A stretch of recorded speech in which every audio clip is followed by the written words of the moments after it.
긴장하지 마시고. 시작할게요. 네. 안녕하세요. 쉬지 않는 주둥아리 히미스타입니다. 오락가락하는 기억을 저장하는 팟캐스트 쉬지 않는 주둥아리에 찾아와 주신 여러분 환영합니다. 와! 네. 오늘은 굉장히 모처럼 만에 게스트를 한 분 모셨는데요. 일단 저와 같은 차녀 포지션이자 부산에서 팟캐스트를 진행하고 계시는 캡틴 놀라운 녀석님과 얘기를 나눠보려고 합니다. 네, 지금부터 편의상 캡틴이라고 부르도록 하겠습니다. 캡틴님 안녕하세요. 안녕하세요. 반갑습니다. 네, 캡틴님 자기소개 한번 간단하게 해주실까요? 네, 안녕하세요. 저는 부산에서 보물찾기 라디오 팟캐스트를 운영 중인 캡틴 놀라운 녀석입니다.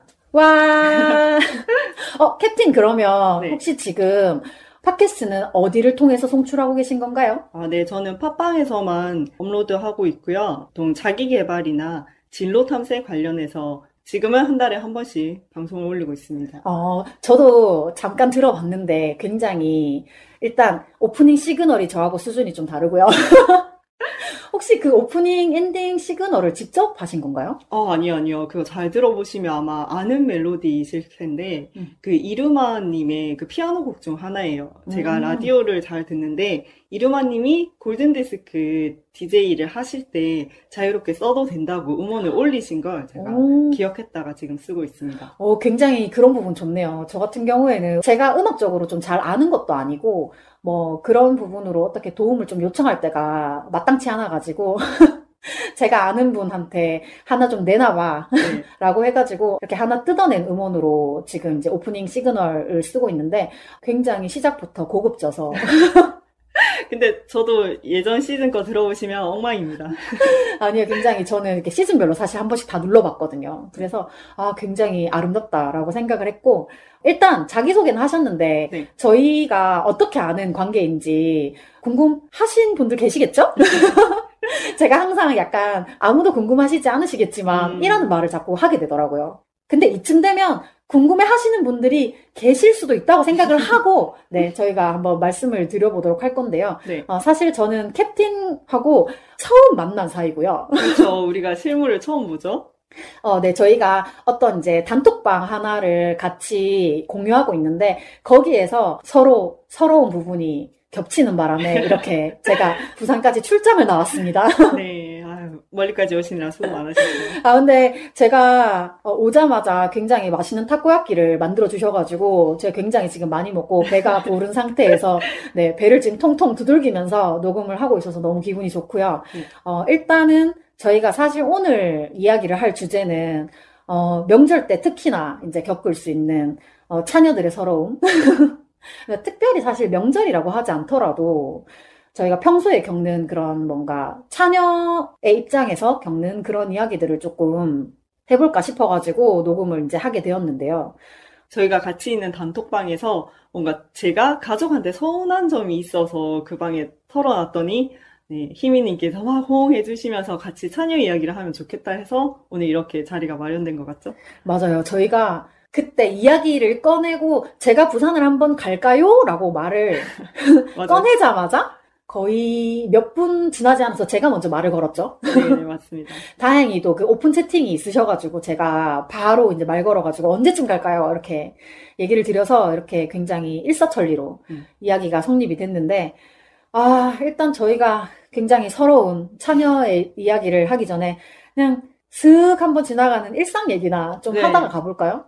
요것도 약간 제가 늘 아무도 궁금해 하시지 않겠지만 저의 근황을 알려드리겠습니다. 근황 토크가 있군요. 네, 뭐 이런 얘기를 하거든요. 근데 사실은 어떻게 보면 제가 혼자 녹음을 할 때에는 좀 할 말이 없으니까 그냥 일주일 동안 무슨 일이 있었나 이렇게 돌아보면서 그런 얘기를 하다 보면 또 주절주절 한 30분 가거든요. 네. 그래서 약간 시간을 때우는 걸로 시작을 했는데 그냥 근황 얘기를 하다 보면 자연스럽게 좀 다음 얘기로 넘어가게 되더라고요. 그래서 우리 캡틴은 요즘 뭔가 흥미로운 일이 있으신가요? 흥미로운 일? 생각보다 없는데 큰일이네. 그래요? 지금 제가 교육 쪽 일을 하고 있는데 올해 새학기부터는 좀 새로운 수업을 이제 준비해야 돼서 전혀 해보지 않았던 디지털 드로잉 쪽 수업을 준비하고 있어서 그걸 이제 클래스 101 같은 인터넷 강의도 듣고 실제로 캐리커처 수업도 들어보고 해서 전혀 한 번도 해보지 않았던 미술 쪽 연습을 많이 하고 있어요. 제가 진짜 항상 뭔가 제가 미술적인 소질이 좀 없어서 그런지 이런 미술 쪽 관련 분야의 일을 하시는 분들 보면 되게 멋있어 보이거든요. 근데 저도 이번에 수업 때문에 처음 알게 되고 준비를 하고 있는데 전공도 아니고 아예 저도 재능이 없어요. 근데 그냥 막연하게 모르니까 동경이 있고 관심이 있어서 보고 있다가 어떻게 일 때문에 하게 그렇게 됐네요. 됐군요. 굉장히 방금 전에 어색했다. 그렇게 됐군요. 그런 거구나. 혹시 그러면은 지금 준비하고 계시는 교육 쪽 일 관련해서 혹시 팟캐스트에서 조금 이렇게 방송적으로 내보내 본다거나 그런 거는 생각 안 하고 계세요?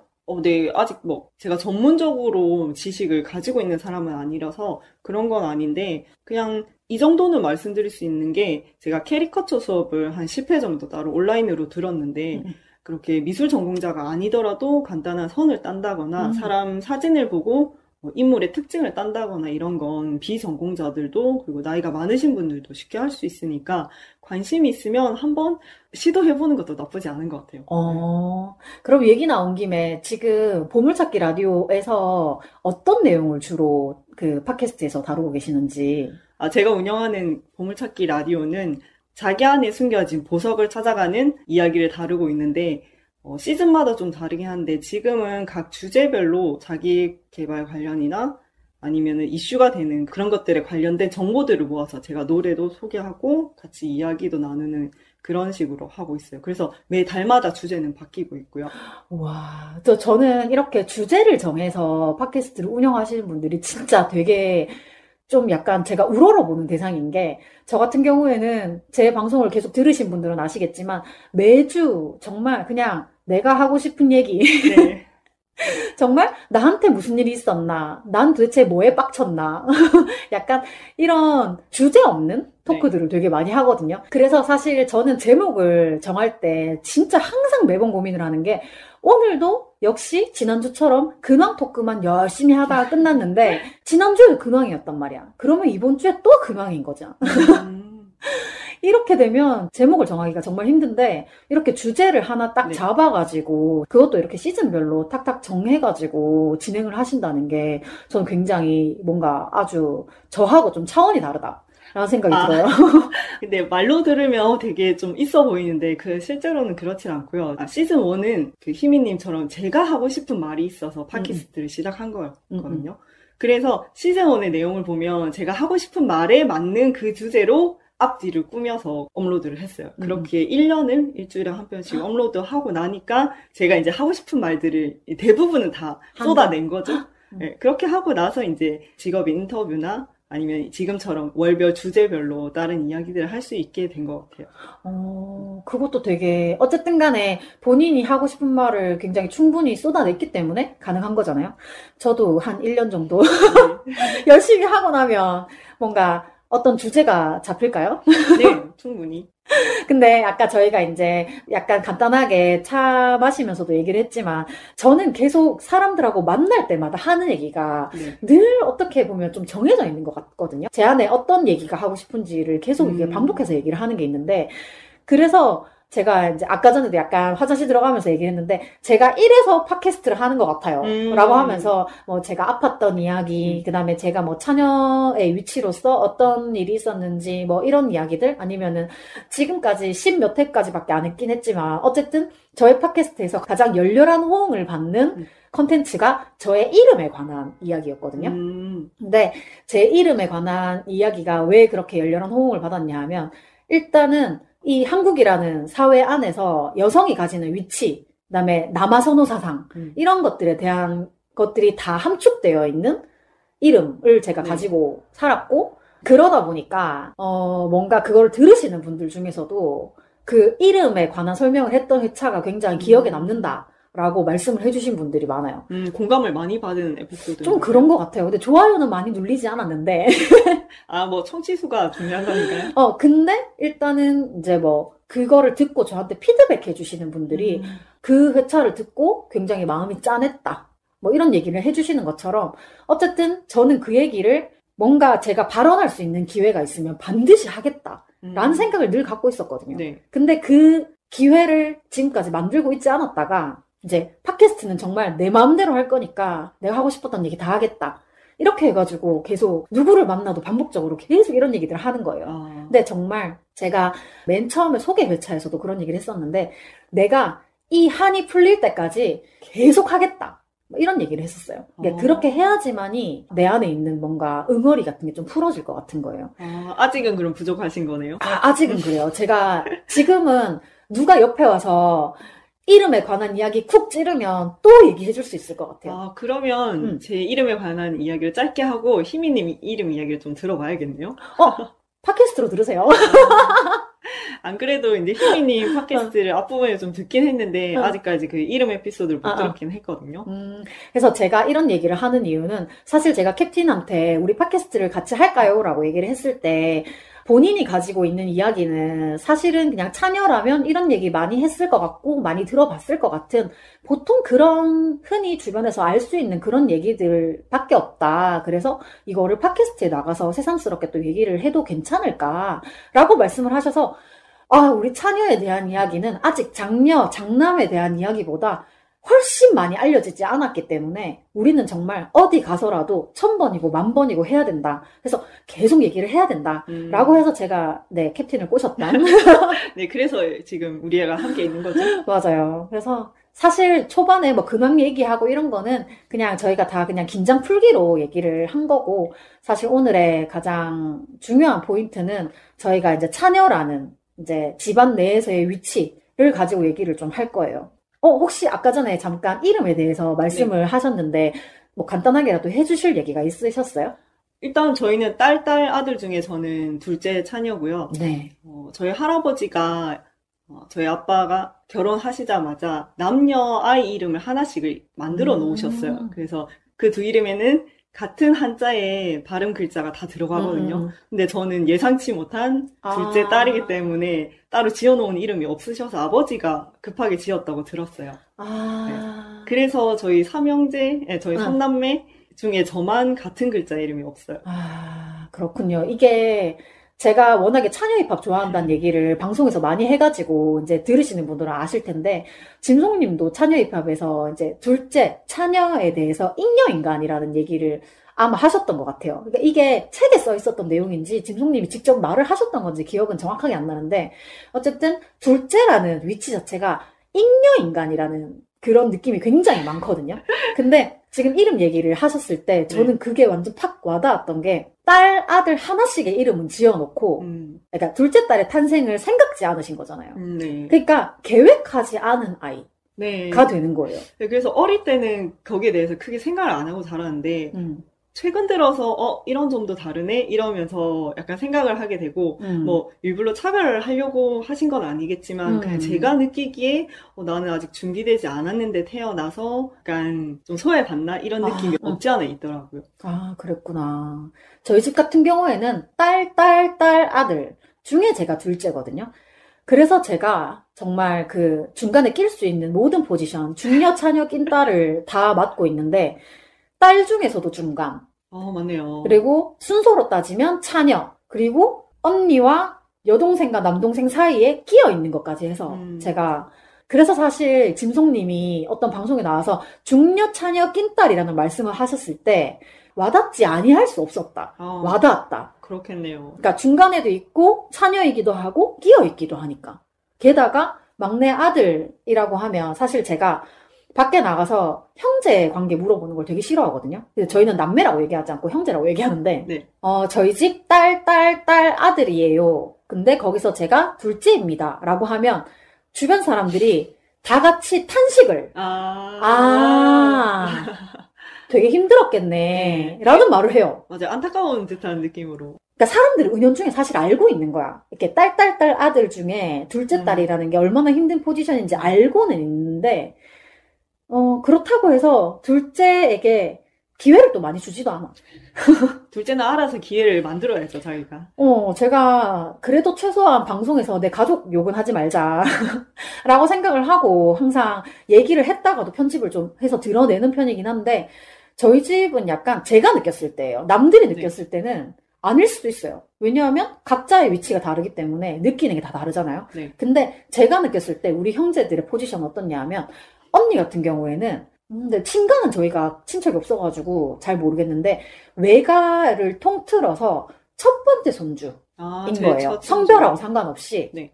저는 그 친가는 친척이 없기 때문에 그냥 외할아버지, 외할머니를 그냥 할배, 할매 이렇게 불렀거든요. 그러니까 할배, 할매, 삼촌들 입장에서는 우리 언니가 이 우리 외갓집을 통틀어서 첫 손주인 거예요. 성별 상관없이. 너무 사랑받고 자랐겠다. 네. 근데 제가 사실은 그래도 삼촌들은 사실 언니를 되게 이뻐하는 걸 알고 있었어요. 네. 왜냐하면 학생 때 이미 우리 언니는 금귀걸이도 받았고, 그러니까 순금인지 18K인지 정확하게 기억은 안 나지만 어쨌든 삼촌한테 금귀걸이도 받았고, 소풍이나 이렇게 수학여행 같은 걸 가면 엄마 몰래 용돈도 받기도 했고, 그래서 나는 솔직히 언니가 사랑받고 사는 건 알고 있었어요. 근데 가장 최근에 제가 충격받았던 거는 사실 할아버지가 살아 계셨을 때 네. 할아버지가 농사를 지으셨거든요. 근데 농사를 지으실 때 항상 저를 옆에 끼고 다니시면서 약간 영농 후계자처럼 또 나만의 착각일 수 있는데 저를 항상 옆에 끼고 다니면서 닭도 키우고 소도 키우고 이렇게 하셨는데 참외 농사를 이렇게 지으셨거든요. 그럼 가면은 이렇게 키워야 참외가 잘 자란다 라든지 아니면 닭 모이 줄 때도 이렇게 해줘야 닭들이 잘 먹는다라든지 굉장히 농사 짓는 거에 대해서 저한테 되게 많이 가르쳐 주셨단 말이에요. 네. 그래서 할배가 나를 굉장히 사랑하는구나, 나를 굉장히 자신의 후계자로 생각하는구나 라고 저는 네. 지금 생각하면 착각인데 근데 저라도 그렇게 느꼈을 것 같아요. 저는 항상 할배가 뭔가 일하러 갈 때 저를 끼고 다녔기 때문에 굉장히 저는 사랑받는 손주라고 생각을 했어요. 네. 그래서 언니가 외갓집에서 사랑받는 거는 첫째니까 어쩔 수 없다고 생각을 했고, 저는 그래도 할배 하나만 좋아해주면 그래도 난 괜찮다라고 생각을 하고, 할배 옆에 딱 붙어가지고 엄청 이렇게 몇 살도 안 됐어. 한 유치원 한 17살 정도밖에 안 된 게 맨날 할배 옆에 이렇게 붙어가지고 막 쫄라쫄라 다녔는데, 가장 최근에 정말 충격적이었던 거는 저는 언니나 남동생이 가족들한테 사랑받았다는 거는 어쩔 수 없는 숙명이라고 생각을 했는데, 네. 이거를 언니 입으로 듣는 게 굉장히 충격적이었던 게, 네. 저희 집은 사실 되게 먹고 사는 것 자체가 조금 힘든 집이었거든요. 그러니까 할아버지가 굉장히 크게 농사를 짓고 하셨기는 했는데, 그래도 어쨌든 간에 엄마의 노동력을 갈아서 집이 네. 운영되는, 뭐라고 표현해야 되지? 할아버지가 굉장히 집안 살림을 잘 하시긴 했지만, 네. 결국에는 거기에 우리 엄마는 맏이었거든요. 네.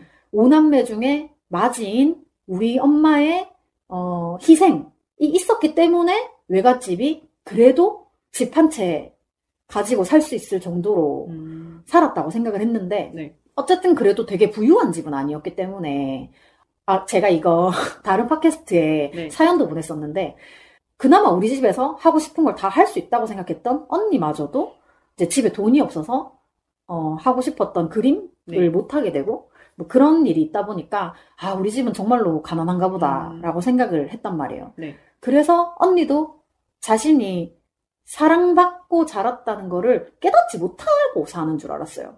내가 봤을 때는 언니가 되게 사랑받고 네. 자랐지만 스스로는 그렇게 사랑받은 게 없다라고 생각을 했을 줄 알았는데, 네. 최근에 무슨 얘기를 하다가 외갓집 얘기가 나온 거예요. 네. 근데 언니가 딱 하는 말이 외갓집 사랑은 내 거였어 라고 말을 하는 거예요.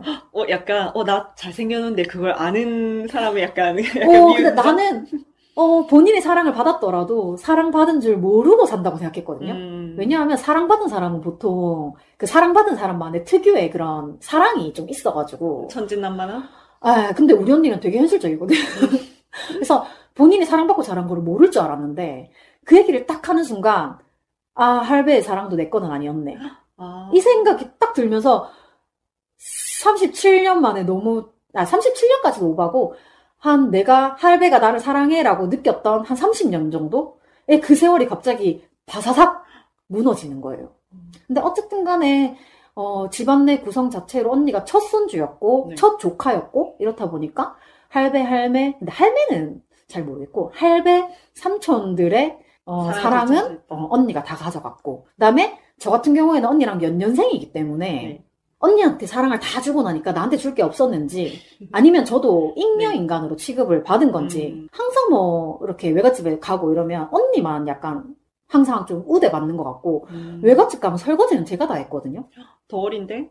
1살 어린데, 그때는, 지금은 외갓집이 2층 집으로 공사를 해서 바뀌었는데, 그때는 그냥 마당 있는 집, 이런 거였는데, 항상 그 따뜻한 물도 안 나오는 뒤에 이렇게 설거지하는 그 옛날식, 그걸 뭐라고 표현해야 되지? 약간 그 삼시세끼 같은 데 보면 이렇게 마당에 한쪽에 이렇게 콘크리트 시멘트 같은 걸로 이렇게 수도 이렇게 꽂혀 있는 그런 데가 있었거든요. 따뜻한 물도 안 나오는데 내가 어지간히 사랑받고 싶었나 봐요. 그때도 내가 사랑받지 못한다는 거 알았나 봐.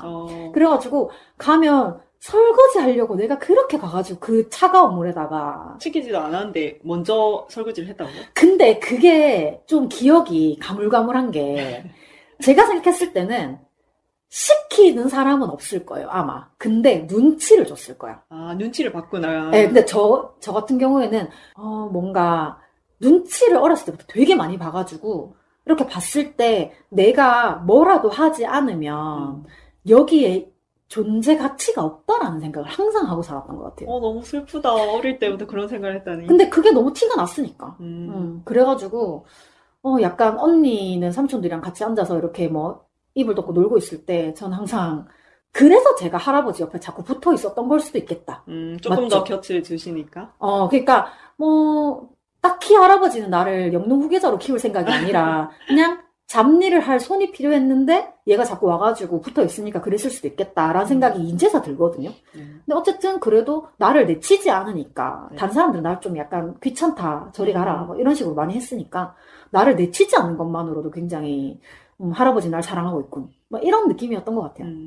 그리고 이렇게 언니하고 저하고 연년생으로 태어나고 그리고 여동생이랑 3년 터울인데 저하고 언니하고는 빈혈이거든요. 네. 그래서 헌혈도 못하고 좀 그냥 딱 봤을 때 좀 허약 체질이라고 해야 되나? 그런 게 있는데 여동생하고 남동생은 헌혈을 때마다 하러 가는 거예요. 매우 건강하네요. 얘네들은 그냥 헌혈을 한두 번 하는 게 아니라 그냥 왜 헌혈도 그 주기가 있잖아요. 네. 헌혈 한번 하고 나면 뭐 얼마 뒤에 가야 할 수 있고 그냥 그 주기만 차면 그냥 무조건 가서 헌혈을 하는 거예요. 그래서 이 3년 차이가 왜 이렇게 무서운가 라고 생각을 했는데 뭔가 제가 항상 집에서 눈치를 보고 사는 거를 얘가 알았는지 셋째는 뭔가 집에서 안 돼! 라고 말을 해도 할 거야! 약간 이런 느낌. 약간 자기 길은 자기가 알아서 찾아간 것 같아요. 근데 저는 하지 마! 라고 하면 거절을 당해본 경험이라고 해야 되나? 어차피 내가 하고 싶다고 해도 해줄 사람이 아무도 없으니까 그냥 좀 늘 일찍 포기하고 빨리 포기하고 사는 삶을 살았다면 여동생은 또 생각보다 지 거를 잘 챙겨 먹었던 것 같아요. 그러니까 저를 만만하게 봤겠죠. 그럴 수도 있겠다.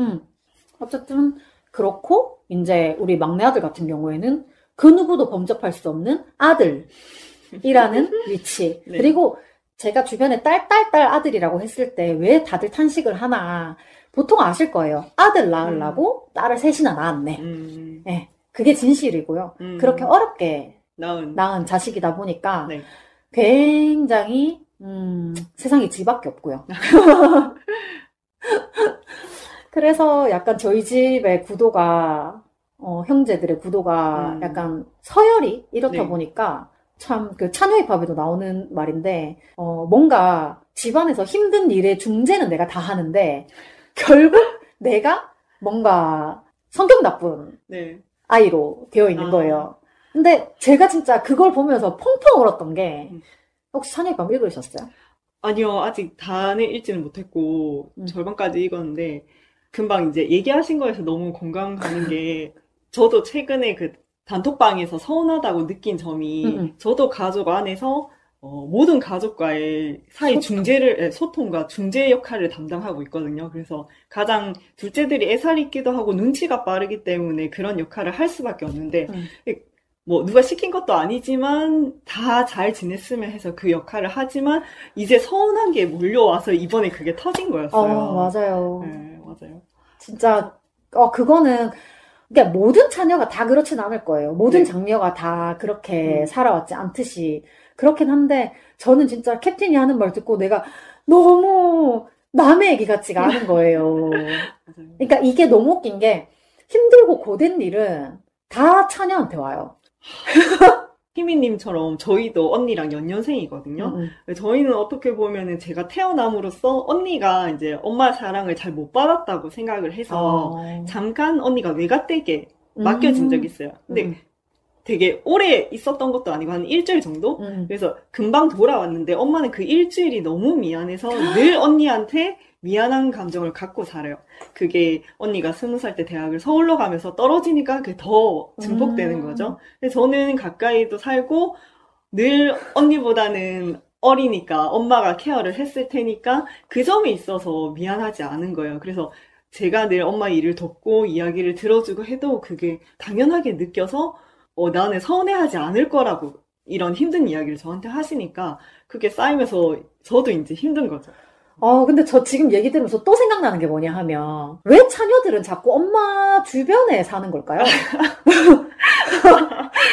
진짜 들었는데 너무 뜨끔하네요. 왜냐면 저희 언니가 저한테 너는 엄마 인공위성이라고 엄마 곁을 멀리 떠나지도 않고 매번 주변에서 맴도는 것 같다고 그렇게 얘기한 적이 있거든요. 근데 제가 생각했을 때 이건 제 개인적인 생각인데 언니 다음에 바로 태어났기 때문에 어떻게 보면 엄마 그 뱃속 안에 영양분이 충분하지 않을 때 태어나서 네. 저도 몸이 좀 약한 편이거든요. 그래서 늘 죽음이나 그러니까 몸이 아픈 거에 대해서 되게 예민하게 생각을 하고 있어요. 그러면서 엄마를 중심으로 멀리 떨어지면은 좀 불안함을 느끼나 봐요. 그런 면도 없지 않아 있고 막 크게 언니처럼 큰 물에서 놀려고 서울에 가겠어 이런 생각도 없었고 뭔가 엄마 옆에서 힘들면 도와주고 싶고 그리고 나도 스스로 안정감을 좀 느끼니까 그렇게 계속 이제 가정을 같이 봐가면서 엄마 옆에 있는 게 아닐까 생각을 좀 하는데 어떠세요? 저는 공감하는 부분도 있고 조금 다른 부분도 있긴 한데 이게 처녀들이 엄마한테 사랑받고 싶어하는 욕구라고 생각을 하거든요. 저 같은 경우에는 왜 자꾸 엄마 곁을 맴돌았냐 하면 엄마 집에서 제일 마지막까지 살았던 딸이 저거든요. 저도요. 제가 가장 마지막까지 살았는데 저는 사실 어떤 생각이었냐 하면 엄마가 너무 힘들게 살아온 거를 제가 알고 있어요. 저희 집이 딸딸딸 아들인 이유도 아까 말씀드렸지만 아들을 낳기 위해서였잖아요. 그래서 저는 사실 할머니라고 부르고 싶지도 않은데 저의 아빠의 엄마 제가 할맛이라고 하거든요. 제가 통칭 할맛이라고 하는데 할맛이가 엄마를 너무 많이 괴롭힌 거야. 첫째를 낳는데 딸이니까 사실 첫째 딸까지는 재산이잖아요. 오케이. 살림 미천. 정말 경상도에서 하는 말로 살림 미천. 제가 그 말 진짜 빠졌다고 생각하는데 어쨌든 첫째 딸까지는 오케이. 근데 둘째를 낳았는데 또 딸이네. 그러니까 그때부터 약간 이제 구박이 시작된 거예요. 그래서 제가 엄마한테 다 크고 나서 물어본 적이 있었어요. 엄마하고 단둘이 집에 있을 그게 있어가지고 엄마는 날 왜 이렇게 미워했어? 어머니도 희미님을 조금 미워했어요? 그러니까 저는 엄마가 나를 미워한다고 생각했어요. 왜냐하면 제가 엄마 나 이거 하고 싶어라고 하면 무조건 안 돼. 그거는 그냥 라고 얘기를 했어요. 근데 제가 차녀 입학에 여러분 혹시 차녀 입학을 가지고 계신 분들 잘 뒤져보시면 제 에피소드가 2개가 들어가 있습니다. 네. 근데 그 중에 하나가 바비리스 이야기인데 바비리스라고 하는 머리 세팅기가 있어요. 근데 그게 처음 출시됐을 때 굉장히 비쌌습니다. 단순히 드라이기나 뭐 그런 거라고 치기에는 굉장히 획기적이었고 비쌌어요. 네, 브랜드잖아요. 그래서 지금이야 바비리스 뭐 보통 다른 세팅기처럼 2, 3만 원 정도 하지만 그때는 제 기억에 한 7, 8만 원? 굉장히 비쌌어요. 그랬기 때문에 저는 사실 뭔가를 갖고 싶거나 뭔가를 배우고 싶거나 그래도 엄마한테 말을 못 했거든요. 우리 집이 너무 형편이 어려우니까. 제가 아까 말씀드린 것처럼 먹고 사는 게 힘든 형편이었기 때문에 내가 여기서 뭘 사달라고 하면 사실 엄마가 더 힘들 거라는 게 자명하잖아요. 그래서 저는 엄마가 힘들지 않았으면 좋겠다는 생각을 했기 때문에 항상 그렇게 살았기 때문에 엄마 나 뭐가 하고 싶어 라는 얘기도 못했어요. 그래서 저는 솔직히 고등학교도 실업계로 가서 빨리 그냥 취직을 해버리고 싶었는데 엄마한테 엄마 나 실업계 여기를 가고 싶어 라고 했더니 거기 돈 많이 들잖아. 실업계가요? 그러니까 가면은 실습비 같은 게 있기 때문에 그리고 거기가 좀 외진 곳이었어가지고 기숙사를 들어갔었어야 됐어요. 그럼 생활비가 추가로 들겠네요. 그러니까 엄마는 지금 당장 먹고 살 것도 없는데 네 그거 대줄 그게 없다. 근데 그거 얘기를 나중에 들은 거예요, 제가. 그 당시에는 그냥 무조건 안 돼!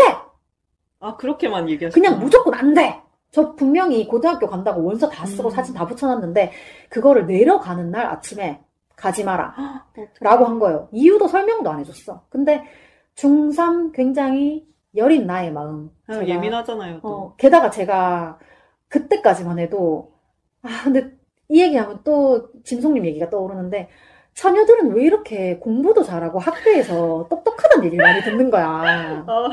그래가지고 제가 진짜 중3 그때까지만 해도 선생님들이 저를 전부 모범생이라고 생각하고 공부를 안 해도 성적이 어느 정도 나오고 항상 상위권에서 놀고 이러니까 촌이긴 했지만 어쨌든 촌에서 굉장히 유망하다.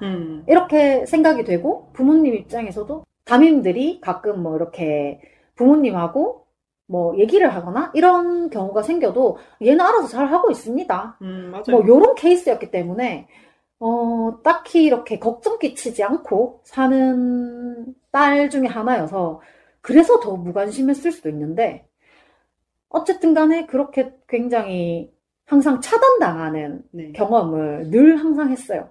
근데 나는 아무것도 과자 하나 사 먹고 싶다는 얘기도 못 하는데 학원 갔다가 집에 딱 왔더니 바비리스를 언니가 찝고 있는 거예요. 오, 사주신 거예요?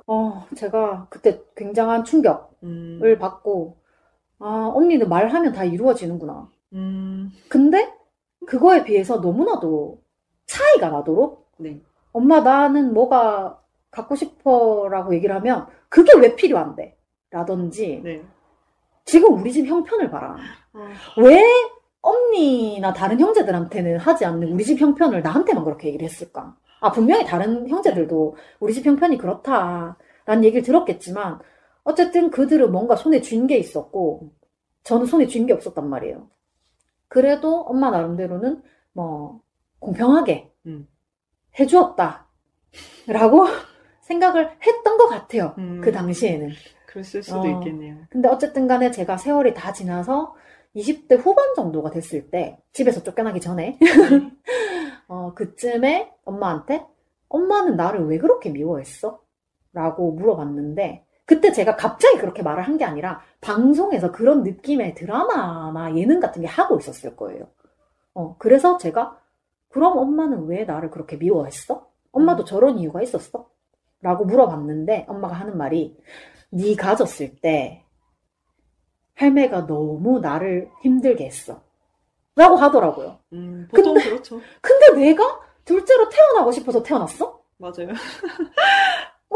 나도 아들로 태어났으면 나에서 끝났겠지. 더 이상 아들 낳으려고 엄마도 안 힘들어도 됐고.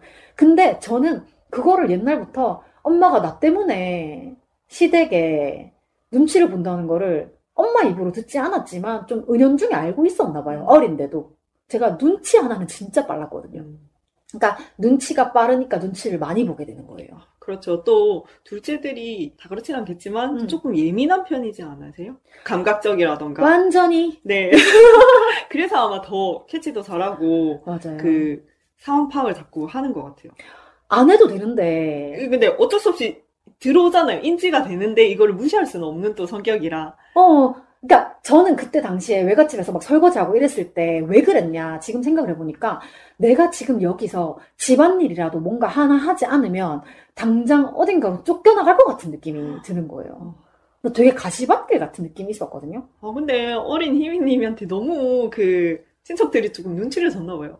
그랬나 봐요. 그러니까 친척들이라고 해봤자 할배, 할매, 삼촌들 이모는 거의 외갓집 잘 안 왔기 때문에 좀 약간 열애라고 치면 삼촌들이 나를 그렇게 눈치를 줬던 것 같아. 아니, 한 살밖에 차이 안 나고 다 귀여운 여자 조카들일 텐데 왜 그렇게 장녀랑 차녀를 구분했을까요? 저도 진짜 그게 근데 사실 지금에 와서는 물어보기조차도 싫어요. 물어보기조차도 싫은데 얼마 전에 제가 막내 삼촌하고 밥을 먹으면서 또 새로운 얘기를 알았거든요.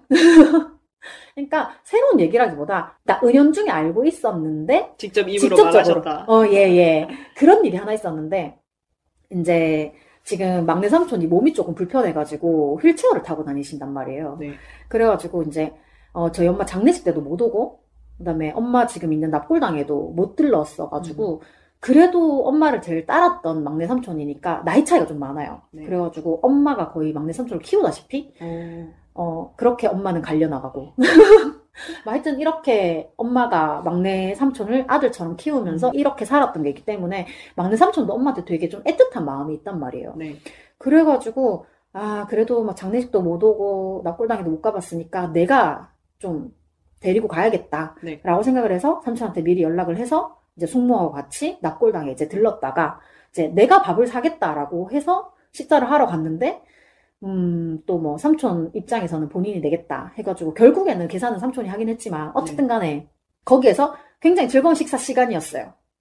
삼촌은 나에게 금귀걸이도 주지 않았고 용돈도 주지 않았지만 쌓인 게 많았네. 그 날로 이후로 네. 더 심해진 것 같아요. 삼촌 나에게 아무것도 주지 않았지만 어쨌든 나는 삼촌이 사실 아빠가 저희 집에서 아빠의 존재는 사실상 없었다. 그러니까 아빠라고 같이 살기는 하는데 그러니까 남들이 말하는 그런 아빠로서의 역할, 책임 같은 게 거의 없었거든요. 가장의 역할 같은 거. 그렇죠. 돈 벌어오면 뭐해. 자기가 사고 쳐서 다 까먹는데. 오히려 그거 더 많이 까먹는데. 그래서 집에 사실상 가장의 부재라고 할 수 있는 우리 집에 뭐 졸업식이라든지 네. 이렇게 가정 행사 같은 게 생기잖아요. 그러면 막내 삼촌이 항상 아빠 대신에 네. 엄마 일하고 있으면 엄마 대신에 항상 와서 축하해주고 삼촌이라도 와서 삼촌이 좀 잘생겼거든요. 그래가지고 네. 삼촌이 딱 그때 좀 동네 날라리 느낌인데 머리 딱 올백 쫙 해가지고 그 카우보이 같이 신발 그 굽 이렇게 쫙 앞에 뾰족한 거 있잖아요. 네. 딱 신고 멋쟁이거든. 완전 멋쟁이죠. 진짜 완전 멋쟁이라 가지고 그렇게 쫙 차려입고 코트 딱 입고 귀걸이 딱 해가지고 귀걸이까지. 그 자기가 끼던 귀걸이 언니 준 거니까. 그래서 쫙 해가지고 졸업식 딱 등장하잖아요. 그러면 저는 아직 언니랑 한 학년 차이라서 학생이니까 삼촌 옆에 이렇게 붙어 있는단 말이야. 네. 그러면 전부 옆에 와가지고 누군데 그 오빠 누군데 막 이렇게 하는 거야. 그러면 삼촌인데 하면서 나는 괜히 또 으쓱한 거야.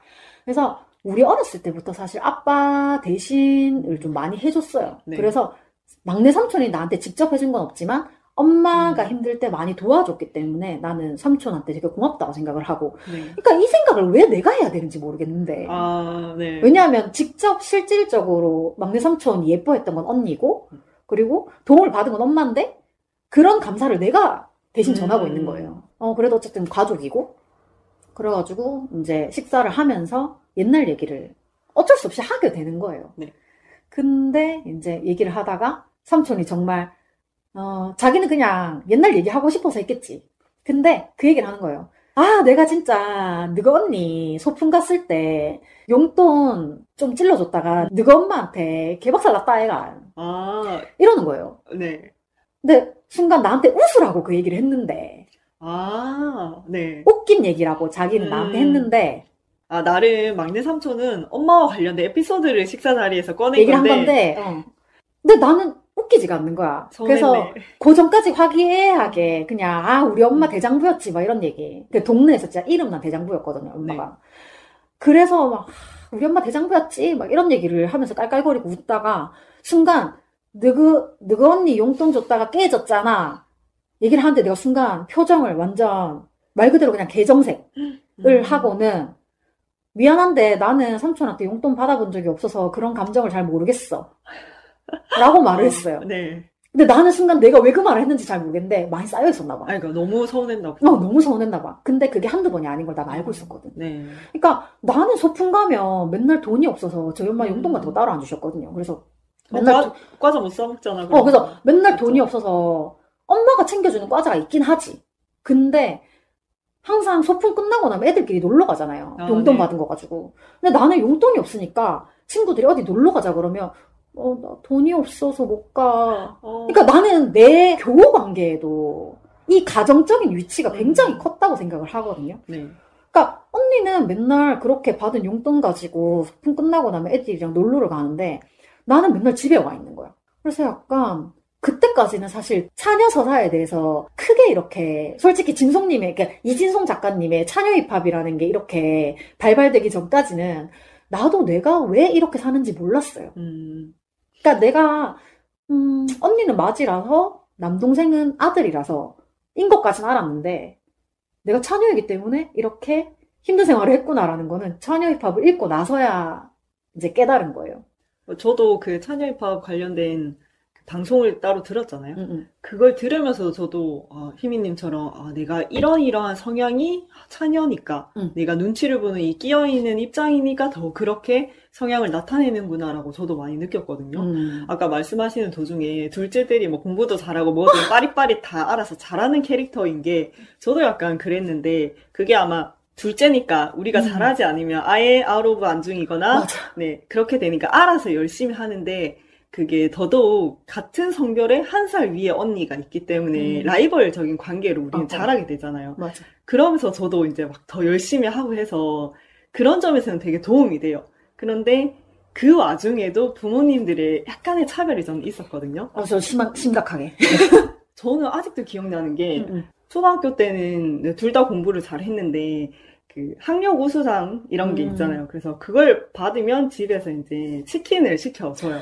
네, 그게 되게 큰 일이잖아요. 초등학생들한테는. 그래서 언니가 그걸 이제 받고 치킨 파티를 했어요. 네, 그러고 나서 얼마 안 되고 나서 제가 그거 학력 우수상을 받았나? 이랬는데 아무것도 없이 지나갔고 제 졸업한 해에 큰 상을 받았어요. 그 공부를 전교 1등을 해서. 근데 언니 이전에 학력 우수상으로 언니 치킨 파티 했으니까 이건 넘어가자 이렇게 된 거예요.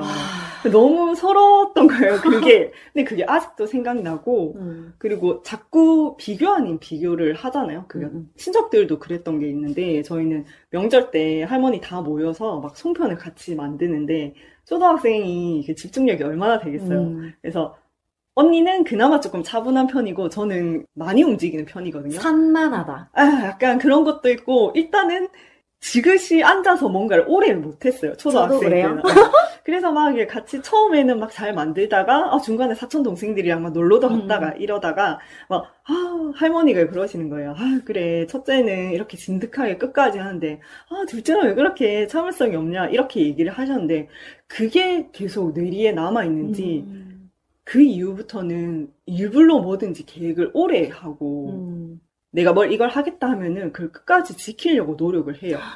그게 지금 결과론적으로는 되게 저한테는 좋은 습관이 됐는데 이게 내가 원해서 처음부터 가진 성질이 아니다 보니까 지금도 이걸 내가 끝까지 다 하면은 참을성이 부족하다는 어른들의 인식이 좀 바뀌겠지 이런 생각이 은연중에 깔려있는 걸 최근에 이제 더 인지하게 되니까 조금 그것도 좀 슬픈 거예요. 둘째라서 내가 이렇게 느끼나? 맞아요. 저도 좀 원래 산만하다는 말을 많이 들었거든요. 근데 그 산만함이 지금 생각했을 때는 산만하다고 생각하지 말고 얘가 가지고 있는 기질이 뭔지를 좀 확인을 해줬으면 오히려 나는 연예인이 됐으면 그러니까 제가 옛날부터 그런 얘기를 했거든요. 사실 어릴 때부터 뭔가 기질을 알고 이제 옆에서 뭔가 이렇게 도움을 주거나 그렇게 하면 안 될 놈도 될 수 있다고 생각을 해요. 근데 지금도 제가 뭐 팟캐스트 방송도 하고 유튜브도 하고 있지만 사실 저는 제가 스스로 생각했을 때 그렇게 스타성이 있다고 생각을 하지 않았어요. 그래서 그냥 유튜브도 그냥 기록용이고 팟캐스트도 내가 하고 싶은 말이 많아서 하는 거다라고 얘기는 하지만 이게 어릴 때부터 있었던 가스라이팅이 아니었나라는 생각을 또 하는 거예요. 나는 분명히 어떠한 굉장히 재주가 있거나 아니면 발전 가능성이 있는데 제가 뭔가 하고 싶어서 하고 싶다라고 말을 했을 때 하지 마! 너는 그거 내가 해줄 수 없어. 라는 말을 너무 많이 들었기 때문에 나는 애초에 뭔가 할 수 없는 사람인가 보다 라고 생각을 하고 포기를 되게 빨리 했단 말이에요. 근데 좀 그러다 보니까 합리화를 하게 되는 거예요. 너무 슬프다. 나 이거 조금 해보면 나 잘할 수 있을 것 같은데 한번 해볼까? 라고 생각을 했다가도 근데 나는 안 될 거야. 나니까 안 될 거야. 왜냐하면 어릴 때부터 나는 니는 이거 하면 안 돼. 뭐 이런 얘기를 너무 많이 들었기 때문에 또 그런 학습인 거예요. 포기의 학습. 그러니까 뭔가를 시작하려고 하기 전부터 어른들이 끊어서 시작을 못하는. 그래서 저는 단순히 그냥 우리 집의 형편 자체가 투자는 하지 않는다라는 개념으로 살고 있는 줄 알았어요. 근데 예를 들어서 우리 집 재산이 얼마가 있어. 근데 그거를 딸들한테 줄 생각은 없고 아들이 그 돈이 필요하면 주는 거야. 음, 약간 그래서 나는 우리 집 자체가 투자를 하지 않는 습성을 가졌다고 생각했는데 딸들에게 투자를 하지 않는 집이었던 거고 그 중에서도 둘째 딸에게는 투자를 전혀 하지 않는 그런 성향이었던 거를 엄마 돌아가시고 나서 이제 깨달으면 뭐 하겠냐고. 진짜. 그랬던 거예요. 혹시 소비 성향 어떻게 되세요? 어떤 느낌으로? 뭐, 이렇게, 계획 없이 쓴다기보다 좀 절약하는 편인지, 아니면은, 일단 돈이 있어도 안 쓰는 건지, 아니면은, 뭐, 여러 가지가 있겠죠? 아니면 나한테는 늘 안 쓴다던가, 나한테만, 뭐라고 해야 되지? 저 약간 울고 지나가도 괜찮을까요? 저 이거 또 다른 팟캐스트에서 소개됐던 사연이긴 한데, 제가 아까 초반에 말씀드렸던 것처럼, 저는 제 한이 풀릴 때까지 제 얘기를 계속 할 거예요. 네. 그래서 혹시 다른 팟캐스트에서 이 얘기를 들으셨더라도 또 들으세요. 저 같은 경우에는 밀림의 왕의 그때 저의 참여성에 대해서 얘기를 한번 했었는데, 저는 아까 잠깐 말씀하신 것처럼 언니가 태어나고 나서 영양이 다시 채워지지 않은 상태로 저희가 둘째로 네. 태어났잖아요. 근데 그래서인지 모르겠는데 지금 저는 사실 어렸을 때는 잔병 치레가 없었거든요. 네. 사실은 잔병 치레가 없었던 게 아니라 아픈데 엄마가 신경 쓸까봐 좀 많이 참았어요. 그래가지고 엄마한테 아프단 소리 안 하고, 뭐, 감기가 들려도, 뭐, 감기약도 안 먹고, 나 네. 아프지 않다라고 항상, 엄마 나 괜찮아! 약간 이런 느낌으로 살아왔는데, 그러다 보니까 제가 20대 중반에 대수술을 하게 됩니다. 이제 진짜요? 자궁내막증 수술을 하는데, 생리통 다 원래 아픈 거 아니야? 근데 혹시나 내가 엄마한테, 엄마, 나 지금 생리하는데 생리통이 너무 좀 심하게 아파. 라고 얘기를 하는 순간, 나 스스로 되게 엄마한테 걱정을 끼친다는 생각을 한 거예요. 그래가지고, 생리통 할 때마다 아팠고, 네. 좀 힘들었는데, 얘기를 안 했어요. 아, 그리고 지내다가 그게 20대 중반에 터진 거예요. 제가 명절이었어요. 그때도 추석이었는데, 우리 집은 가족이라고 해봤자 엄마, 아빠, 그리고 우리 사형제 밖에 없거든요. 그래서 6명이 오랜만에 다 같이 모여가지고 있는데, 제가 이제 배가 너무 아파가지고 누워 있었는데, 이게 보통 그냥, 뭐, 조금 아프네? 이런 느낌이 아니라, 이게, 그거 아세요? 웅크리고 있는데 배를 펼 수가 없는 정도로 너무 아팠단 말이에요. 그래서 엄마한테, 엄마, 나 배가 너무 아파. 라고 얘기를 했는데, 네. 아까 많이 처먹더라. 하필 아, 명절이네.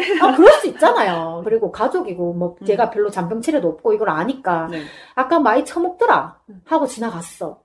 그리고 나는 더 이상의 대답을 들을 수가 없으니까 또 누워서 이불만 덮고 있는 거예요. 근데 이게 점점 너무 아파서 진짜 너무너무 아파가지고 이거 참을 수가 없어져가지고 네.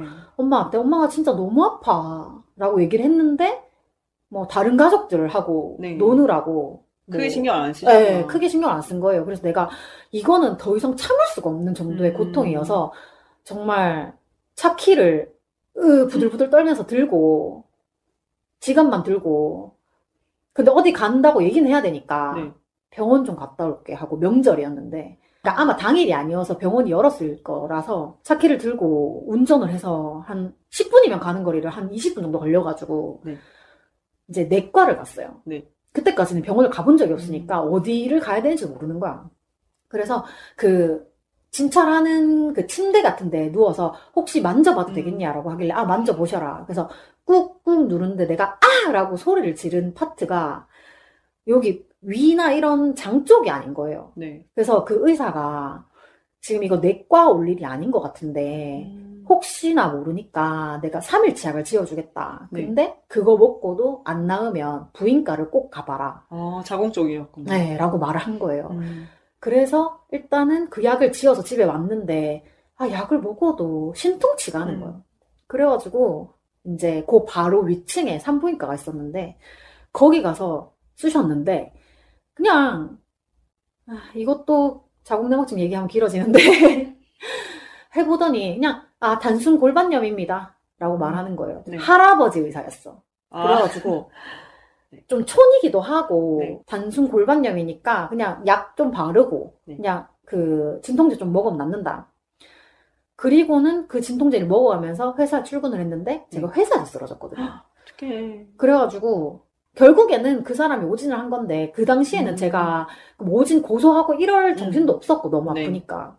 그래가지고 이제 나는 내가 아픈 거보다 난리 났다. 이게 작은 병이 아닌 것 같은 거야. 아, 엄마 걱정할 것 같은 거야. 벌써 동계산 걱정하는 거예요? 막 돌아가는 거예요. 그래가지고 나는 모아놓은 돈도 없고, 사실 제가 소비를 엄청 크게 하는 편도 아니에요. 네. 근데 좀 저는 그때까지는 엄마 집에 살고 있었기 때문에 엄마 집에 계속 살 거라고 생각을 했거든요. 그래서 사실 돈이 생기면 엄마한테 쓰는 게 좀 먼저였던 것 같아요. 그래서 네. 뭐 집에 살면서 월세를 낸 건 아니지만, 그러니까 생활비를 준 건 아니지만, 밖에 나가서 밥 먹는 거 내가 다 계산하고, 마트 가면? 마트 가서 다 내가 계산하고, 차도 내가 하니까 네. 기름값 다 내가 되고, 어쨌든 집에서 쓰는 소모품, 생활비를 거의 다 썼네요. 그러니까 생활비를 돈으로 주지 않고 그냥 다 내 카드로 쓴 거야. 네. 그랬는데 뭐 또 얘기하자면 좀 슬프지만 엄마 입장에서는 내가 돈 3만 원, 4만 원 쓰는 건 안 아깝지만 남동생 주머니에서 10,000원 나오는 거 너무 아까워하는 뭐 그런 거여서 나중에 알았어요. 네. 나중에 알았는데 어쨌든 그래가지고 돈 계산이 막 돌아가니까 나 이제 조졌다. 엄마한테 진짜 욕 먹겠다. 그러니까 그때까지만 해도 엄마가 걱정하겠다도 있었지만 네. 엄마한테 혼나겠다. 이게 되게 큰 거였던 거예요. 결국 알고 보니까 큰 데 가가지고 진찰해 보니까 큰 병이었네요. 네, 뭐 자궁내막증이었고 뭐 수술했는 선생님이 왜 이렇게 늦게 오셨냐. 그래서 뭐 다 원래 이렇게 아픈 줄 알았어요. 라고 했더니 조금만 더 심각하게 진행했으면 암이 됐을 수도 있다. 라고 얘기까지 하면서 어쨌든 선생님한테 엄청 깨지고 그리고 나서 나는 그래도 아픈 와중에 엄마 눈치를 계속 보고 있었던 거예요. 근데 결국 내가 돈이 없으니까, 모아놓은 돈이 없으니까, 엄마가 마지막에 내 병원비, 입원비, 수술비를 결제를 하는데, 100만 원 단위의 돈을 내가 본 적이 없었는데, 그때 한 400만 원인가? 그걸 한꺼번에 엄마가 결제를 해야 되는 거야. 그 수술 비용까지. 게다가 제가, 이것도 타고난 건지 모르겠는데, 제가 만성염증이 있거든요. 네. 근데, 염증 때문에 피가 빨리 아물질 않아서, 게다가 제가 빈혈이라고 그랬잖아요. 네. 그러니까 혈소판도 적은데 염증 때문에 아물지도 않아서 수혈팩을 굉장히 많이 쓴 거예요. 어떡해. 그래서 돈이 추가. 계속 돈이 엄청 들어간 거예요. 네. 나는 옆에서는 아무렇지 않은 척, 약간 둘째들 특징이 네. 아무렇지 않은 척. 근데 속으로는 막 미칠 것 같은 거야. 그래서 사실 저는 그 이후로 엄마한테 더 좀, 아까 말씀하신 것처럼 인공위성처럼 엄마한테 매달려 있었던 것도 있는데, 제가 엄마 집에서 쫓겨나서 대구에 나와서 살게 되면서도 더 멀리 가지 못했던 게 사실은 그게 있었던 것 같아요. 엄마도 아픈 상황이었고, 엄마도 이미 수술을 여러 차례 해서 굉장히 힘든 상태였고, 항암 치료도 하고, 뭐 방사선 치료 이런 것도 계속 하고 있었기 때문에 엄마한테 무슨 일이 생기면 내가 당장 달려가야지 라는 생각으로 대구, 경산 이상을 벗어나지 않은 것 같아요. 효녀라서 그래요. 근데 그러니까 제가 아까 그 얘기했잖아요. 힘든 중재는 내가 다 해. 아빠하고 소통 안 되는 거 내가 중간에서 다 해주고, 아빠 다 끌고 다니고, 아빠 허리 수술했을 때도 내가 가서 보호자 역할을 하고, 힘든 일은 내가 다 한 것 같은데, 결국에 집안에서 가장 만만하면서도 성격 나쁜 형제로 이렇게 약간 자리매김 한 거예요. 그래서 뭐 참 이런 얘기를 하다가 보면 부질없다 이런 생각도 하긴 하는데, 이번 명절 때도 사실 제가 집에서 만만한 포지션이었기 때문에 그게 가능했다고 생각하는데, 이번에 저희 언니가 집에 안 내려왔거든요. 그래가지고 언니들은 왜 다 서울에 가 있는 거야? 그러게요. 첫째들은 다 서울로 가네요. 그래서 저희 언니가 이번에는 내려오지 않았고, 사실 엄마가 없으니까 그 막내가 남동생 같은 경우에는 아예 엄마 집에 지금 살고 있으니까 나는 본인이 상을 다 차릴 줄 알았어, 사실은. 제 명절상을. 이제 엄마 상을 본인이 다 차릴 줄 알았는데, 그래도 나도 곁다리라도 좀 넣어보겠다 싶어가지고 급하게 막 엄마가 좋아했던 거 사가지고 아침 일찍 집에 갔더니 자고 있더라고요. 아빠도 남동생도 둘 다 각자 방에서 자고 있고, 내가 사온 거를 이제 차려야 되니까 방에서 이제 상을 꺼냈단 말이에요. 그래서 상을 이제 꺼내니까 그때서야 상 차리게? 그러면 명절이 다가오는데 어머니 첫 제사에 관련돼서 상의를 가족들이 미리 하지 않았어요? 네, 저희는 그런 거 하지 않아요. 그러니까 각자 해와서 맞으면 맞는 거고 아니면 많은 거고 약간 이런 느낌인 거예요. 그래가지고 이미 상 차리려고 하는 말에 자기는 그럴 의향이 없었다는 거잖아요. 네. 너무 서운한데요? 그래서 나는 나만 이렇게 엄마한테 애틋한가. 무슨 마음인지 알 것 같아요. 왜냐하면 여동생 내외 같은 경우에는 시댁에 네. 갔다가 와야 돼서 그나마 시댁이 대구라서 찍고 올 수 있는데 얘네들은 늦게 온다 그랬단 말이에요. 네. 그러면은 어쨌든 간에 안 차릴 거면 몰라도 차릴 거면 설날 당일 아침에 차려야 되잖아요. 그래서 나는 진짜 부랴부랴 엄청 막 서둘러가지고 아침부터 꼭두 새벽에 가가지고 상을 차리려고 간 거였는데 진짜 상을 차리면서도 그 생각이 드는 거야. 인풋이 없는데 왜 나는 아웃풋을 계속 내고 있는가. 엄마가 나한테 넣은 건 없는데 난 자꾸 엄마한테 내고 있는 거야. 그래도 어쨌든 간에 사간 건 있으니까. 저희 집은 사실 뭐 차례상의 뭐 규칙, 뭐 제사상의 뭐 어떤 형식 이런 거를 다 차리진 않아요. 저 같은 경우에는 집에서 제일 그 화를 잘 내는 화가 많은 딸로서 저희 엄마가 아파서 수술하고 아파가지고 이제 누워있을 때 아빠가 제사상은 어떻게 할 거고 이렇게 말한 거에 내가 빡쳐가지고 지금 사람이 물도 못 마시고 밥도 못 넘기고 누워있는데 지금 제사상을 얘기할 거냐고. 그래서 화가 가장 많은 제가 집안에 있는 열 몇 개의 제사를 그냥 싸그리 없애버렸어요. 그날 이후로. 제사 차리고 싶으면 아빠가 차리라고. 그래서 어쨌든 간에 집안에 가장 큰 좀 일거리였던 제사를 내가 다 없애고 나니까 다른 형제들은 그랬나? 하고 지나가고 나만 또 되게 뭔가 화가 많은 화가 많은 포지션이 된 거예요. 그래서 어쨌든 그 이후로 몇 년 동안 제사도 안 지내고 했는데 어쨌든 간에 진짜 엄마 상을 안 차릴 거면 안 차릴 거지. 나는 어쨌든 엄마 돌아가시고 두 번째 명절이긴 한데 첫 번째 명절 때는 좀 다들 아직까지 정리가 안 된 상태였어요. 네. 그래서 그냥 어영부영 지나갔기 때문에 그래도 저희 엄마가 작년 2월에 돌아가셨으니까 지금 이제 다음 달이면 꼭 1년이란 말이에요. 그러니까 이번에는 설에는 좀 챙겨야 되지 않겠나라고 생각을 해서 간 거였는데 나만 애날 팠던 거야. 근데 뭔가 그러니까 둘째들이 좀 더 가족 중심? 가정을 더 생각하는 게 그게 둘째여서가 아니라 제가 느끼는 거는 첫째들이 그 역할을 잘 안 하고 있어서 두고 볼 수 없어서 둘째가 더 그걸 챙긴다고 저는 생각하거든요. 저도 할 얘기가 있어요. 네, 맞아요.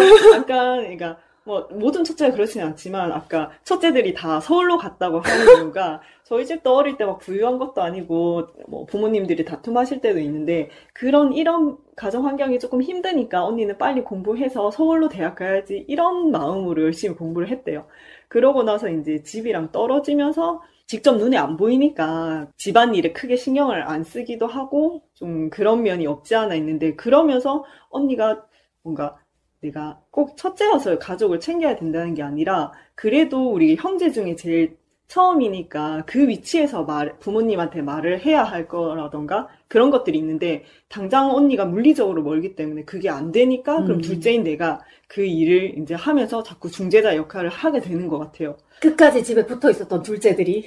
그래서 아마 심적으로 그거를 내가 은연중에 책임감으로 가지고 있으니까 더 멀리 나갈 생각을 또 못하지 않을까. 맞아요. 근데 저 같은 경우에는 되게 엄마가 차별적이다라는 거를 느꼈던 것 중에 하나가 솔직히 얘기를 하려면은 정말 수백 수천 가지가 있는데 지금 그 멀리 떨어지는 거에 대해서 얘기를 했을 때 생각이 난 게 뭐냐 하면 저하고 언니하고 같은 대학에 들어갔단 말이에요. 오. 물론 제가 꼬셔서 가긴 했어요. 근데 그것도 내가 혼자 간다고 하면 엄마가 안 보내줄 것 같은 거야. 다른 지역이었어요? 근데 그래봤자 경산이었어요. 대구 옆에 있는 경산이었는데 나 혼자 가면 안 보내줄 것 같은 거야. 그래서 언니는 그 전에 갔던 학교가 약간 통폐합 같은 게 되면서 좀 흐지부지가 되는 바람에 학교를 그만뒀단 말이에요. 그래서 뭐 그냥 학교도 안 다니고 쉬고 있는 상황이었는데 그러면 이때다 싶어가지고 언니랑 같이 간다고 하면 보내줄 것 같은 거야. 근데 아니나 다를까 제가 언니를 꼬셔가지고 언니 나랑 같이 가자 했더니 언니도 약간 솔깃했는지 그래? 그래서 엄마한테 얘기를 한 거예요. 그래서 나는 약간 엄마 나 이 학교로 가고 싶은데 언니도 가고 싶대. 그렇게 말을 해서 같은 학교에 들어간 거예요. 근데 또 전문대여서 일단은 되게 멀지도 않고 그래서 엄마가 그래 한번 가봐라 그래서 학교를 둘이 같이 들어갔어요. 근데 언니는 한 학기만이었나 한 학년만이었나 정확하진 않는데 학교를 들어가고 얼마 안 있어서 자취를 했어요. 같이 산 게 아니에요? 네, 언니는 언니 친구랑 자취를 했어요. 근데 저는 엄마한테 엄마, 나도 자취를 하고 싶어. 기차 타고 맨날 1시간씩 이렇게 1시간 왔다 갔다 해야 네. 되니까, 게다가 뭐 학교까지 들어가는데 셔틀 타고 더 들어가야 되고 이러니까, 엄마, 나도 언니처럼 나가서 살고 싶어. 라고 했는데, 엄마가, 니는 안 돼. 라고 말한 거예요. 아마 경제적인 이유 때문에? 근데 좀 너무 웃긴 게, 이미 거기에서부터 나는 집에 박혀 있을 수밖에 없는 입장이 된 거예요. 네. 언니는 나가서 살아도 되는데, 니는 안 돼. 그러니까 너무나도 차별적인 말인데, 그 당시에는 엄마가 그렇게 말하니까, 그런가 보다라고 했어요. 네. 그래서 결국에는 언니는 밖에 나가서 계속 살았고, 20살 때부터 이미 밖에 나가서 살았고, 저는 29까지 엄마 옆에 붙어서 살았던 거예요. 나는 나가면 안 되는구나. 저는 진짜 엄마가 뭐라고 하면 무조건 들었거든요. 엄마가 뭐 하고 싶다 그러면은 무조건 같이 하고, 엄마가 어디 가고 싶다 그러면은 뭐 내가 힘들어도 같이 나가고, 그러니까 엄마가 뭐 하고 싶다 그러면 또 다 찾아보고, 계획표 다 짜서 가면 엄마가 하기 싫다 이러고. 그래서 정말 엄마가 하고 싶다는 건 최대한 없는 돈에 해주려고 노력을 많이 했단 말이에요. 네. 근데 결국에는 그 공은 다 언니나 남동생한테 돌아가고, 나중에 좀 약간 또 상처됐던 말이, 네 집에 있으면서 뭐 했는데? 진짜 상처받는다. 그러니까 네 엄마 집에 얹혀 살면서 뭐 했는데? 진짜 너무 마음이 아프네요, 그 말은. 그렇죠. 근데 그러니까 그런 상처들이 하나하나 쌓이면서 나는 되게 쓸모없는 인간이고, 항상 주변에서 니는 똑똑하긴 한데 딱히 쓸모는 없는 것 같다. 누가 그런 말을 그렇게 해요? 가장 하면 안 되는 사람들이 많이 하고요. 그 더 상처받는 거는 네가 제일 똑똑하다 했는데 Y 모양이고.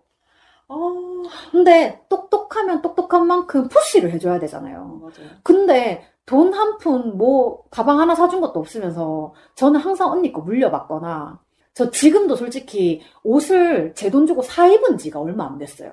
정말요? 왜냐하면 언니가 입다가 안 맞아 하고 놔두고 간 거 입고, 동생이 입다가 안 맞아 하고 놔두고 가면 입고, 남동생이 오죽하면 내 거랑 똑같은 거 한 개 사줄까? 그 정도예요? 이 정도로. 그래서 형제들한테 옷도 얻어 입고, 신발도 언니가 나 이거 안 신는데 신고 가 이러면은 아싸! 이렇게 해서 받아 신고. 그러니까 저는 원래는 욕심이 굉장히 많은 사람인 것 같아요. 이것도 잘하고 싶고 저것도 잘하고 싶고. 네. 근데 욕심이 없는 것처럼 산 것 같아요. 뭔가 참았을 거예요. 왜냐하면 내가 욕심을 지금 부린다고 해서 될 것도 아니고 상황이 뻔히 보이니까. 맞아요. 그래서 나는 항상 좀 합리화를 되게 많이 해가지고, 나 원래 그거에 욕심 없어. 나 원래 그거에 관심 없었어. 괜찮아. 내 신경 쓰지 마. 이 말을 항상 입에 달고 살았던 거예요. 우리가 아까 그 소비 습관 관련해서 이야기가 이까지 흘러왔는데, 제가 그걸 물어본 이유가, 저도 3남매 중에서 돈 씀씀이가 제일 작은 편이고, 네. 그 힘들게 살아온 가정이니까 아끼는 걸 이제 습관화된 맞아, 것도 맞아. 있지만, 제가 얼마 전에 이제 1년을 마무리하면서 제 이제 1년을 총 결산을 냈는데, 가계부도 결산을 내봤어요. 그랬더니 나한테 쓴 돈이 10 중에 2에서 3? 그리고 가족들한테 쓴 돈이 7에서 8인 거예요. 그래서 그거를 처음으로 이렇게 수치로 봤더니, 나한테는 되게 야박하구나. 그리고 가족들한테는 그러니까 내가 챙겨주고 싶고 하니까, 그러니까 뭘 바라고 사준 건 아니지만, 내가 나한테 너무 아껴가면서 하는 게 썩 나한테 좋은 게 아니구나를 확 느꼈거든요. 아마 그게 좀 알게 모르게 영향이 있었던 것 같다. 영향이 있었던 것 같더라고요. 근데 저 지금 또 얘기를 하다 보니까 얘기가 산으로 갔는데, 아까 제가 몸이 아프다는 얘기를 왜 했냐 하면, 다른 팟캐스트에 사연 소개된 내용을 얘기를 하려다가 그렇게 됐거든요. 그러니까 거기에 내가 뭐라고 했냐 하면, 엄마도 아픈 상태고 나를 그렇게 되게 막 미워하는 그런 감정을 내가 받았다고 했잖아요. 근데 결국에 돌아보면 나는 엄마밖에 없었던 게, 제가 아파서 일을 하다가 말다가 이런 경우가 되게 많았어요.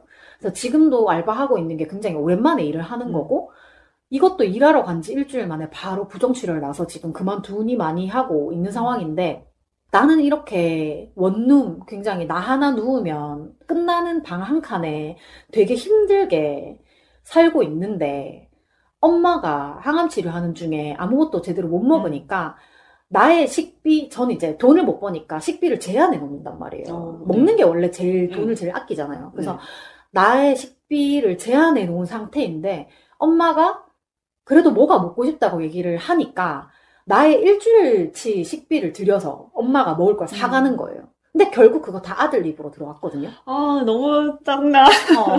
그래서 제가 아까 이 얘기를 하려다가 구구절절히 이렇게 넘어온 건데, 어쨌든 간에 뭔가 저도 결산을 해봤어요. 가계부는 사실 꾸준히 쓰곤 있어요. 한 석 달씩 밀어서 쓰곤 있는데, 결산을 할 때는 마지막에 어차피 결산으로 제가 유튜브를 이제 정리를 하니까, 그걸 하려고 가계부를 싹 몰아서 정리를 했는데, 한 해를 통틀어서 벌었던 수익보다 병원비가 더 많았고, 근데 거기서 식비라고 나간 것도 내 입으로 들어간 거는 사실 그렇게 없었다. 그러니까 때마다 엄마가 뭐 물티슈 떨어졌어 하면은, 그러니까 사실 소모품 같은 경우에는 언니나 남동생도 많이 사줘요. 근데 뭔가 집에 남동생이 같이 살고 있는데도 같이 살고 있는 남동생한테 부탁해도 될 법한 걸 자꾸 나한테 연락을 하는 거예요. 예를 들어서 뭐가 사고 싶잖아. 그러면 그냥 남동생한테 뭐 냄비 한 개 사줘 이렇게 말을 하면 지가 알아서 검색해서 사줄 거 아니에요. 근데 굳이 그걸 나한테 전화해서 홈쇼핑을 봤는데 맞아. 이 모델 좋아 보이던데 이런 게 있던데 이렇게 얘기를 하는 거예요. 그래서 나 같은 경우에는 내가 찾아보고 해줄게 뭐 이렇게 해서 하는데, 엄마 입장에서 제가 그래도 돈이 있다고 생각했을 때는 그런 전화를 굉장히 많이 했어요. 근데 한참 지나고 나니까 내가 진짜 빈털터리인 걸 이제 알거든. 그러니까 그런 전화를 좀 안 하기 시작했는데, 하루는 친구가 저희 집에 놀러 왔는데 같이 막 얘기를 하고 있다가 저 엄마한테 전화가 온 거예요. 그래가지고 엄마 왜? 이랬더니 엄마 병원 가는데 기차표를 좀 끊어달래. 근데 집에 아들 있고 서울에 언니 있고 왜 나한테? 그러니까 처음부터 왜 나한테라고 생각하진 않았고 그냥 알았어 몇 시간 타고 갈 건데 해서 다 끊어주고 나서 전화를 딱 끊었는데, 거기 같이 있던 친구가 그 얘기를 하더라고요. 그걸 왜 니한테 전화를 해? 서울에 언니도 지금 일 안 하고 있다며. 엄마를 맞이하러 가는 언니한테 얘기를 하거나 아니면 집에 같이 살고 있는 남동생이 해주면 되는 거 아니야? 그렇죠. 보통. 근데 몸도 마음도 떨어져 있는 니한테 전화를 하네? 이러는 거야. 내가 뭐 내가 편하니까 그렇겠지. 둘째들은 이렇게 생각해서 문제야. 맞죠. 그러니까 합리화를 해 또. 근데 또 나는 내 입장에서는 엄마가 나를 필요로 했다는 게 중요한 거야. 맞아. 그건 그런. 나는 엄마한테 쓸모있는 사람이고 싶었거든. 딜레마야. 진짜 딜레마야. 나는 엄마가 나를 계속 찾아줬으면 좋겠는 거예요. 이렇게 기차표를 끊는 굉장히 사소한 일이라도 엄마가 나한테 의지한 거잖아. 근데 정작 자신이 뭔가 큰 일이 있을 때 나한테는 다 얘기해주지도 않고, 이번에 장례식 막 정리하면서 엄마가 나한테 하지 않았던 말들이 되게 많은 걸 느꼈거든요. 그래요? 그러니까 좋은 얘기는 남들한테 다 하고, 내가 힘들고 피곤한 건 나한테 얘기하고. 그래서 제가 그때 팟캐스트에 사연 보낼 때 집안 내에서 나의 위치를 감정 쓰레기통이라고 얘기를 했거든요. 그러니까 엄마가 아빠한테 스트레스 받으면 나한테 전화해서 너가 아빠가 또 이랬다! 그 다음에 뭐 남동생이 뭐 어떻게 했어? 그러면 전화해가지고 네 남동생이 뭐 어쩌고 저쩌고 했다. 그때만 네 남동생이래. 자기 아들이면서. 그래서 내가 어느 순간에 엄마 아들이라고 표현을 했더니 그게 무슨 말이고 이러는 거야. 그건 또 서운하셨네. 그러니까 자기는 아들 욕해도 되는데 나는 아들 욕하면 안 되는 거야. 내로남불이네. 네.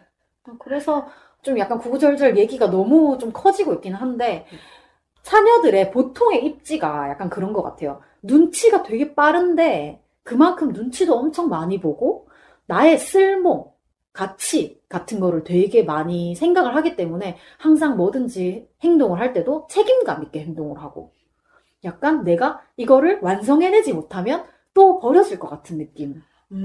그건 맞는 것 같아요. 제가 자기계발 컨셉으로 지금 팟캐스트를 하고 있다고 했잖아요.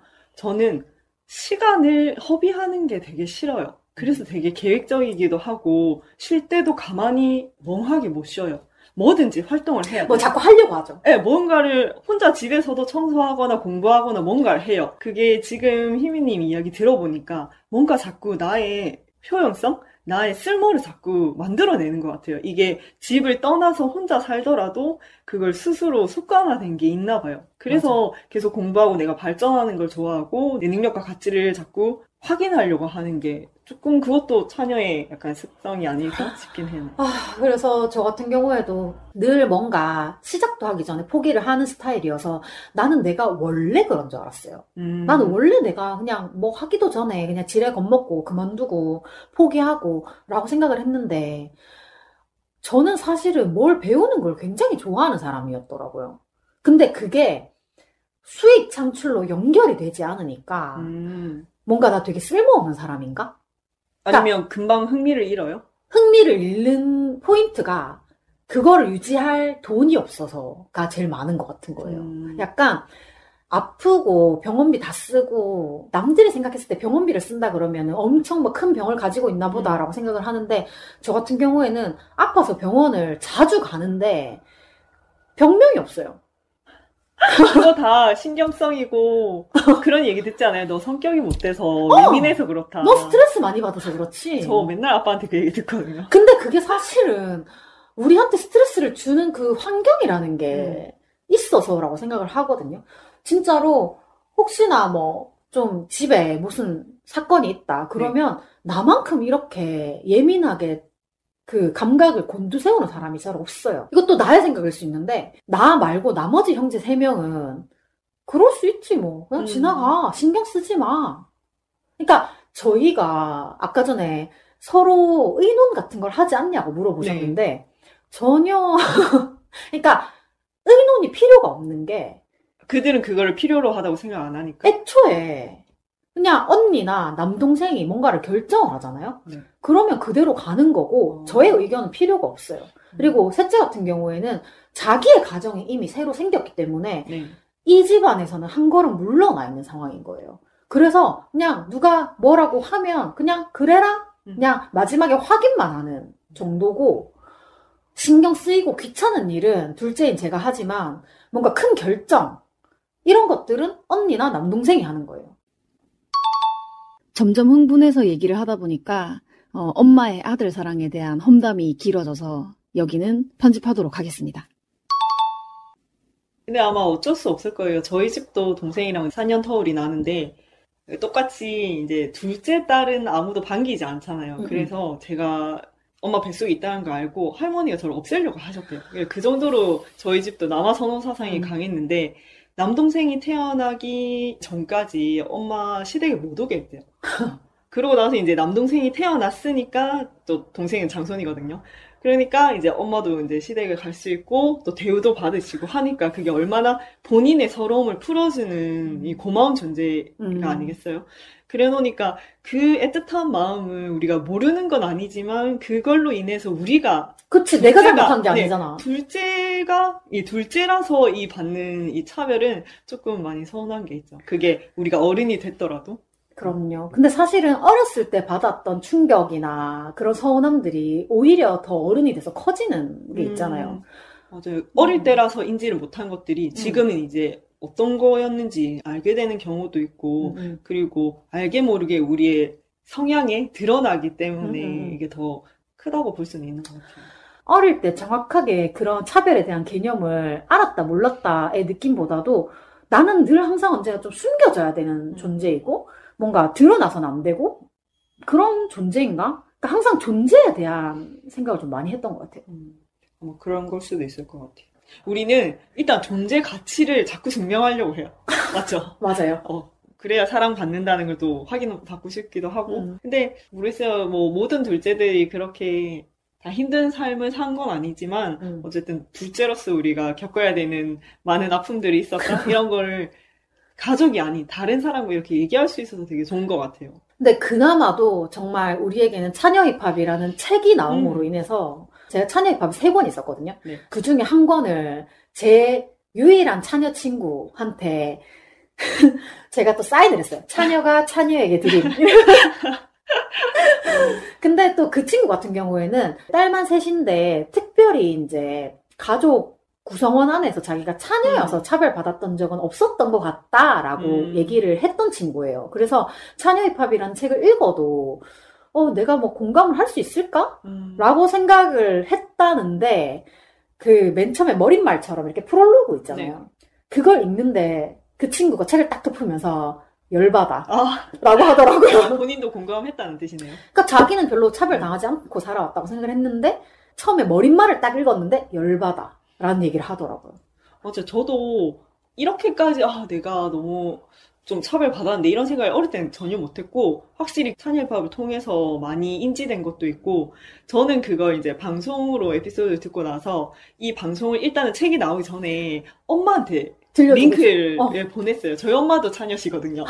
근데 엄마도 차녀로 힘들게 살아왔음에도 결국에는 이제 그런 상황이 되니까 저한테 알게 모르게 이런 영향을 준 것들이 있더라고요. 그래서 그 마음을 내가 차녀로서 느끼는 이 감정들을 엄마도 알았으면 좋겠고 언니와 남동생도 알았으면 좋겠어서 가족 단톡방에 링크를 보냈거든요.